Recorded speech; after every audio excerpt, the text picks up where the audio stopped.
Салом дӯстон, Роналдо ба Тоҷикистон меояд. Ин гапи ман нест, бародарон. Сарчашмаҳои дохилӣ чунин хабарро пешниҳоди ҳамагон карданд.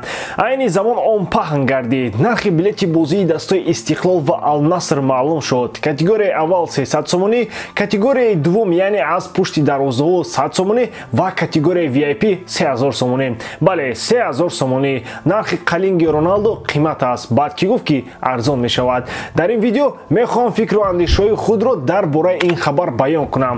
Лайки қиматбои худро гузоред, мо бошем сар мекунем. Дӯстон, Лигаи Чемпионҳо бармегардад ва моро тоб рақобатҳои беҳтарин дастаҳои Аврупо интизор аст. Боруссия Дормунд ба меҳмонии Милан меравад. ПСЖ кӯшиш мекунад қасдии худро аз Ньюкасл бигирад. Реал Мадрид дар майдони худ Наполиро пешвоз мегирад, а Бенфика қувваи худро бо Интер месанҷад. Чӣ гуна сенсатсияҳо моро дастаҳо тайёр карданд? Тамошои рақобатҳоро бо 1x бозам ҷолибтар гардонед. Дар он ҷо регистратсияи осон, пур кардани маблағ аз тамоми гӯшаву канори дунё, вале аз ҳам муҳим, бонус то ҳаҷми $100 дар аввалин пардохт бо промокоди AMG 0777 ссилкаи бозӣ дар комментарияи ин видео.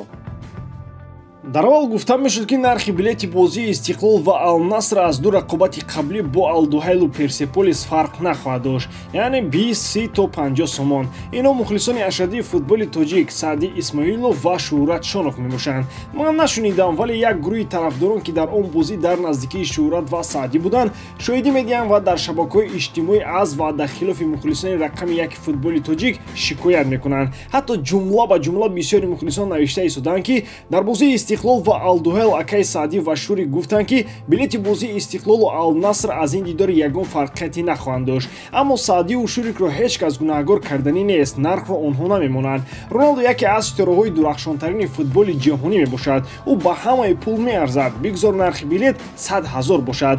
Наворҳои даёш молодёж дар хотиратон бояд бошанд. Мегӯянд ки деньги не проблема, их просто нет. Мо ҳам ҳамин ҳолатро дорем. Сум проблема нест, аммо мо онро надорем. Мо мардуми оддӣ мутаассифона 3000 надорем ки дар ҷои VIP нишаста аз бозии Роналдо ҳаловат барем. VIP-ро монед, мо ҳамон 300 сомонии категорияи аввалро ҳам пайдо карда наметавонем. 3000 сомон барои бисёри мардум пули якмоҳа кор кардагиашон мебошад. Дар ҷои 3000 одамоне мешинанд ки ба худ чунин пулро барои як билет иҷоза дода метавонанд. Чунинҳо ҳастанд. 300 сомон ҳам пуле аст ки як бачаи оддӣ бо 200 соми он газ мезанад, такси ронда зиндагиашро пеш мебарад. 100 сомон нархи беҳтарин аст, вале аз паси дарвозаҳо дар варзишгоҳи марказии ҷумҳуравӣ бозиро тамошо кардан бисёр кори мушкил аст. Майдон ки олимпия аст, бозингарон хеле дур қарор доранд. Баъзе ҳамлаҳоро умуман дида намешавад. Акнун биёед камакак андеша кунед ки ба бозиҳо аслан киё меоянд. Дуруст, ҷавонон.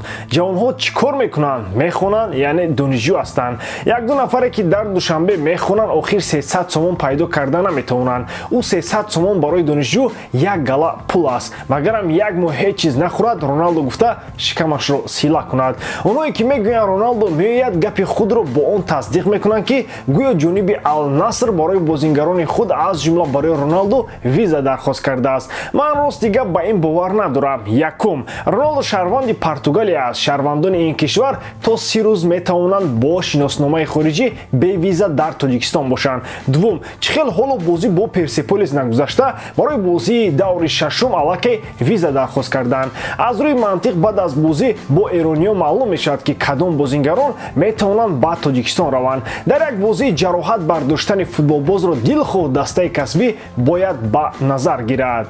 Шаби гузашта чанд бозӣ аз топ чемпионатҳои аврупоӣ баргузор шуданд. Дар мавриди онҳо каме суҳбат мекунем. Бозии марказии ин албатта рақобати дастаҳои Ювентус ва Интер буд. Ин рақобат ба худ номи дербии сартосари Италияро дорад. Ду дастаи номдортарин ва беҳтарини таърихи Серия А ба майдони рақобат ворид шуданд. Ҳеҷ кас аз Алегри прессинги баландро интизор надошт, вале Ювентуси ӯ бо прессинги фаъолона тавонист бозиро андаке дар нимаи аввал таҳти назорати худ қарор диҳад. Голи Душан Влахович дар натиҷаи прессинги хуби Туриньо омад. Ба ин гол Лаутаро Мартинес аз Интер хеле зуд ҷавоб гардонда ҳисобро баробар кард. Нимаи дуввуми ин бозӣ агар баргузор ҳам намешуд, ҳеҷ гап намебуд. Ҳардуи даста дар қисми дуввум танҳо як зарба заданд. Як имтиёз Алегриро қаноатманд мекард, чун Интер ба ҳисси фаворит ба Турин омад. Интер дар қисми дуввум кӯшиш кард, аммо маълум буд ки Миланиё ҳам ба як хол тан доданд. Ҳамин тавр дерби бо ҳисоби мусовӣ анҷом ёфт. Интер дар зинаи аввал ва Юве дар зинаи дуввуми ҷадвал боқӣ монданд. дар Англия танҳо ду бозӣ гузаштанд. Яке рақобати дастаи Тоттенхем ва Астон Вилла буд. Тоттенхем пеш аз танаффус дар ду бозӣ пайопай мағлуб шуда буд. Сабаби асосии ин осебҳо ва муҷозати футболбозони калидӣ мебошад. Дар ин бозӣ мушкилиҳои кадрии Тоттенхем кам нашуда, баръакс бештар шуданд. Боз Бентакур ҳам лат бардошт. Дастаи Постегаглу ба мушкилии хеле зиёди кадрӣ нигоҳ накарда аз Астон Вилла беҳтар буд, вале бирмингемҳо имкониятҳои худро хеле хуб истифода карданд. Бечорасон 3 гол зад, вале ҳар се аз афсайд зада шуданд. Астон Вилла бо ҳисоби 2-1 ин рақобатро бо пирӯзии худ ба анҷом расонд. Барои Тоттенхем ҷои таассуф он аст, ки даста аз топ-4 берун рафт. Астон Вилла бошад ба зинаи чорум баромад ва ин аз соли 2009 ин тараф мебошад.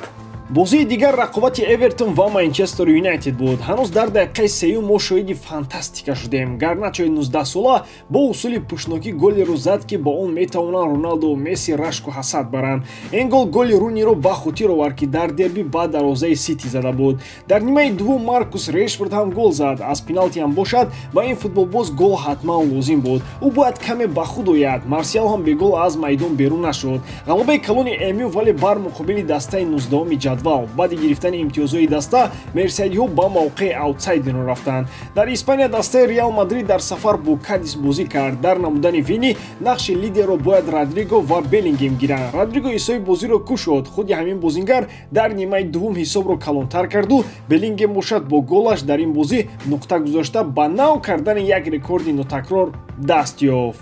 Футболбози англиз дар 15 бозии аввали худ 14 гол зад. Ин рекорд ба Роналдо тааллуқ дошт. Реал бо ин ғалаба ба зинаи якум баромад. Агар Жирона имшаб дар бозии худ ғалаба кунад, онҳо бо зинаи якумро ба худ бармегардонанд.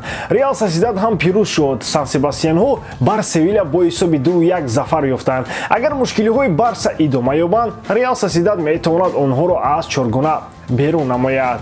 ба ҳамин тамом воридам, ки эҷодкории ман ба шумо писанд меояд. лайк, комментария ва дар канал обуна шуданро аз ёд набароред. бо шумо мисли ҳар вақта Муҳаммад Гаиров. хай бародарон, дар паноҳи Аллоҳ.